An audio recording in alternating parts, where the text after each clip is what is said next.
Hello, friends, and welcome to The Wonder of It All, a podcast about the blessings and curses of success in the arts and the ways creative people embrace it, reject it, obsess over it, ignore it, pretend to ignore it while secretly obsessing over it, and so on and so on and so on. My name is Sean Nelson, and I'm your host. Please welcome John Hodgman. I had some very creative successes that made me very happy, but not wealthier until 1 year when everything changed very dramatically. Please welcome D.C. Pearson. For a long time, you maintained a particular look. Was that partly because it made you sort of typeable in that kind of realm? It's only really in the past couple of years that I've gone like, oh, it's not necessarily bad for what I do to a little bit turn yourself into a cartoon character. But a lot of the having a beard and long hair, I think, was just, I don't want to say neglect. The greatest role I play is somebody with a modicum of self-respect. Kid, you got the goods. Yeah. Please welcome Adam Duritz.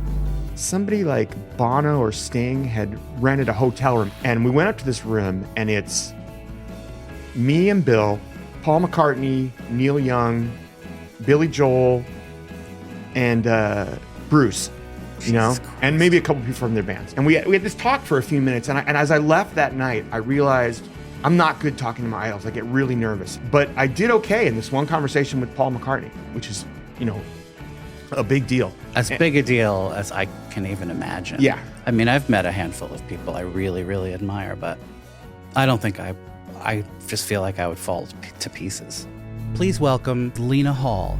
I don't really see any delicate way into this subject, so I'm just going to ask directly for you to tell the story of how you wound up singing for the Pope when you were 7 years old. I do remember the early morning getting in the car with my parents and my sister and driving to Candlestick Stadium, which no longer exists, to do like a sound check and a stage through and to kind of go through the whole process before we did the show. My parents always call it the Pope Show. The Pope Show. Or as I call it, the Catholic Church. Yes.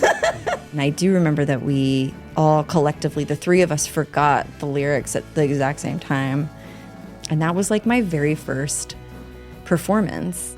Please welcome Jacob Slichter. They chose the wrong song to be the first single. It should not have even been a single, I think. Was that Down in Flames? Yeah, it's a song aptly titled Down in Flames.